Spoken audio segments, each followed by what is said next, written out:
Has anyone told you that money is the root of all evil and that it can't buy health or happiness? Why do we tell ourselves these cliches? Why do we automatically assume that the desire to have wealth is bad? Is it because it allows us to excuse our current circumstances? Is it because we fear failure and we know as long as we don't try we can't fail? I call bullshit on this.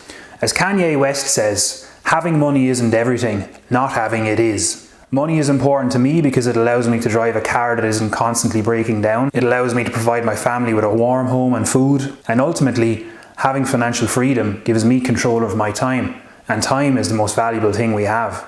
Having too little money causes far more problems than having too much money.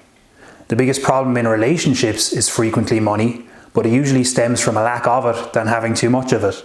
And when we don't have enough money, we get stressed about the little things, like the fact that you have to go to the 10th wedding of the year that you can't afford, or the fact that your weekly budget got cleaned out because you have to get antibiotics for your sick chihuahua. You're probably watching this video because you want more money, and that's okay. Give yourself permission to value money for what it is, a tool that gives you financial freedom and control over your life.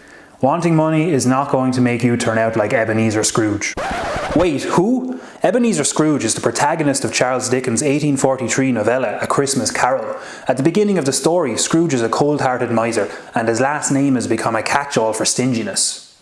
So with that said, let's get down to the essential steps you must begin to take to become rich. Step 1. Financial goals. The first thing you must do is establish your financial goals. Where do you want to be in 1, 5 and 10 years? And what are the steps you need to do to get there? My first financial goal was to save enough money for a mortgage down payment to buy some land and build a house. It took me several years, but having this goal allowed me to build solid financial habits, and it taught me the importance of patience and consistency. And by sticking to a savings plan consistently, I soon had enough money to build my house. So dream big, set big goals, save consistently, and stick to your plan for at least 3 years. Step 2. Stop spending money on bullshit. Step 2 follows on from step 1. If you're serious about reaching your financial goals, then you'll be serious about spending less money. This means not spending €100 on that 4th pair of Nikes. It means driving a car that you can actually afford rather than one that costs you 20% of your monthly salary and repayments. And it means creating a budget and sticking to it. Right now, you're probably in the habit of spending any money you have. There's always a reason to spend money, right? When you get paid, you need to figure out how much you can save and put that somewhere safe right away. Then, until the next payday, you're going to live off of your budget. Now, I know what you're thinking. Easier said than done, right? Correct. You think I wanted to give up the cocaine, prostitutes and blackjack? No, but I did. And now I'm on my way to financial freedom, and you can be too. Step 3. Establish an emergency fund. An emergency fund is just like petrol in your car, or gasoline as the Americans call it. Let's say you drive 10 miles to work and back every day. Do you only keep 10 miles worth of fuel in your car? No. You keep a buffer in case you unexpectedly have to take your chihuahua to the vet and back.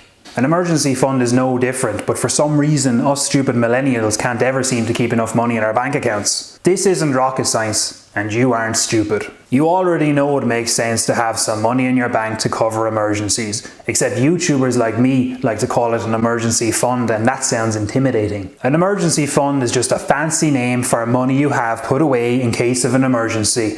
What if your chihuahua gets kidnapped and taken for ransom? What if your car dies? What if you want to go on a holiday with the lads to Ibiza? Wrong! That's not to be used in an emergency. Make sure to put the emergency fund somewhere safe, and by safe I mean safe from you. It should be hard to get at, but not so hard that you can't get at it in an emergency. Start with a target of 1 month's expenses in your emergency fund. Figure out how much money you need, figure out how much you can save towards it each month, and get saving. Having 1 month's worth of expenses means you can afford to pay your chihuahua's ransom, and it means you won't have to go into debt for something as important as that.